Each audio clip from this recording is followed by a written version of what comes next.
Toyota will sell you a RAV4 with 324 horsepower. It's the quickest and most powerful one they've ever made. And depending on which one you buy, you might not be able to fast charge it at all. It may be the best RAV4 they've ever made, but they seem a little shy about it. For 2026, you can't buy a RAV4 with only a gas engine anymore. The whole line is hybrid or plug-in now. When I say most powerful RAV4 ever, I'm not measuring it against some V6 you remember. There is no V6.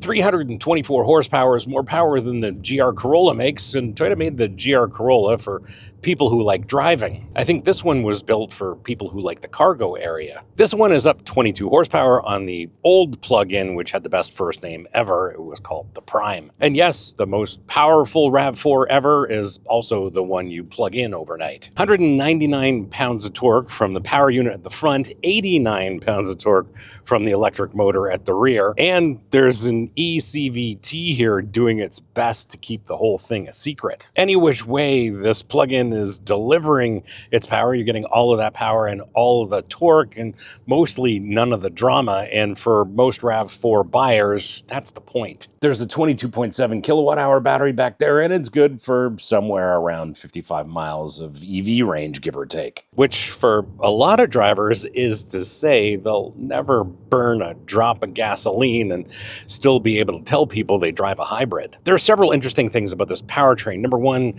it seems to be electric first, but given that there is an abundance of torque available from the electric motors, you're never at a loss for instant response and an abundance of torque. Plus, when the electric motor decides to show up and contribute to the whole party, its engagement is seamless and it's very, very quiet. It's only in extreme situations where you've got your foot to the floor asking for maximum acceleration that four-cylinder jumps in and joins the electric motors, and then you finally hear that this does indeed have a four-cylinder gasoline motor. Toyota quotes 5.4 seconds to 60. Off the line, it doesn't lunge so much as it leaves, with the electric torque filling in before the engine delivers its opinion. It never feels violent, it just feels quicker than anything wearing this badge ever has. For those drivers who prioritize driving on electricity, there is DC fast charging, but not on every trim. Buy the XSE or the Woodland and you get the 11 kilowatt charger in 35 minutes from 10 to 80%. Buy the SE and you're on a 7 kilowatt charger, which will take you about 3.5 hours to charge. That also means the most performance-oriented RAV4 plug-in, the GR Sport, also charges at the pace of your phone that one time you left it on the kitchen counter. To be fair, the way I would use this RAV4 plug-in, I'd be charging it every night and leaving the house with a fully charged battery. What I do find interesting here is that Toyota engineered a solution from the battery to the rest of the system for fast charging your RAV4 plug-in, and then left it off the cheapest RAV4 and the one with the Sport badge. I read the press release several times to find the logic behind that. It is not there. Subscribers get notified when the next episode drops on this channel. Everyone else leaves it to the algorithm. If you want to find out when our next episode publishes, well, that's what the subscribe button does.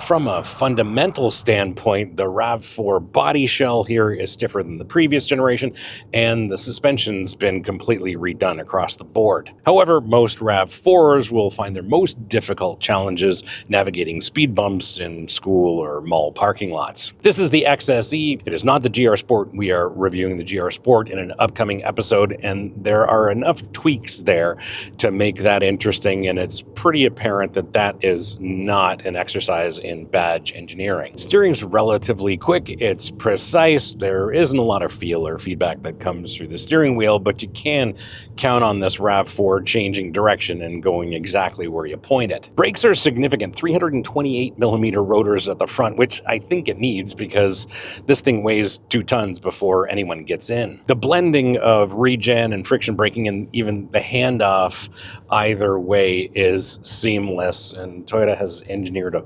beautiful braking system. Regenerative braking works as you'd expect, and that brake pedal is positive, solid, and you really never feel that handoff in the pedal itself. Initial bite is fantastic, and as you get into the pedal, you've got very precise control with this brake pedal. And one thing, Toyota does a very good brake pedal, even in the hybrids. You've got all the confidence in this brake pedal to stop this RAV4 quickly. Even as we're coasting down a relatively steep hill, I get into the brakes, I can precisely control my speed. This is just a wonderful brake pedal, not something I really would have expected from a hybrid a few years ago. The SE rides on some 18s, and that probably has the right amount of sidewall for the intended purpose of a RAV4 plug-in, but as we go up the range, like this XSE, for example, or the GR Sport, they rock 20s, and that gives you a 50 series sidewall profile, which is a little stiffer and a little less compliant. We are on some lovely roads right now with very few road imperfections,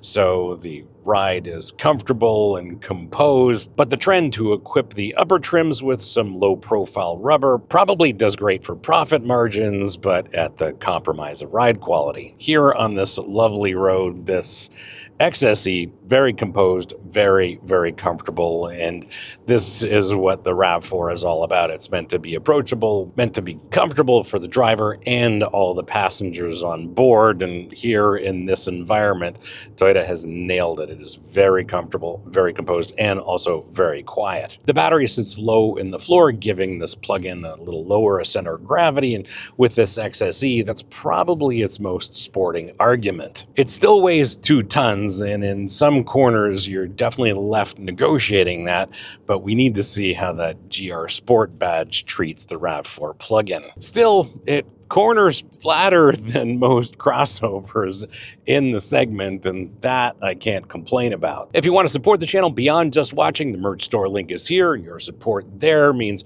more time for us to produce episodes like this and a little less time worrying about industry access. No pressure, just an option.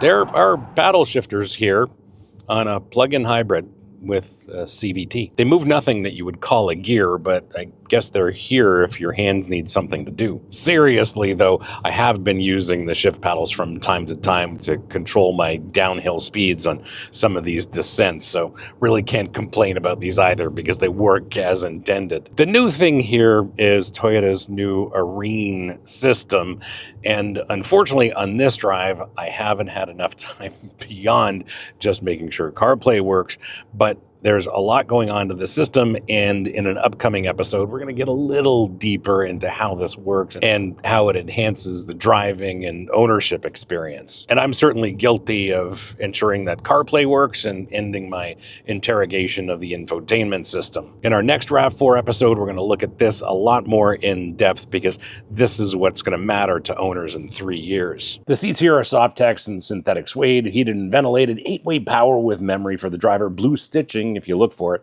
It's the right amount and nice. Nothing in here is pretending to be a luxury car, and nothing feels cheap either. You sit tall, the way RAV4 people want to sit, with a clear view of the corners and controls you can find without hunting for them. There's a 120 volt outlet in the back of this RAV4 plug-in. It'll run 1500 watts, and that's whether you want to operate a miter saw or a kettle. I think for a lot of owners, that is quietly the most useful feature Toyota installed inside the cabin of this RAV4 plug-in. Visibility, all very top-notch. This RAV4 has a conventional body shape, so you can see out of it in forward directions. Rearward, your visibility is augmented by this camera mirror, but large outboard mirrors, blind spots are not a thing in this RAV4. And spaciousness, here in the front row, there's an abundance of storage as well. In the second row, well, I haven't really sat back there too much. Under the hatch, all of my camera gear's there, and there's an abundance of space. If you're buying one of these for space, I'm sure you know exactly what you're going to get into, but I can't complain about any lack of spaciousness in this new RAV4. One number nobody says out loud, this tows 3,500 pounds. A plug-in crossover that most people buy for the commute will still drag a small trailer or a pair of jet skis to the lake. Toyota didn't have to make it capable, they did anyway.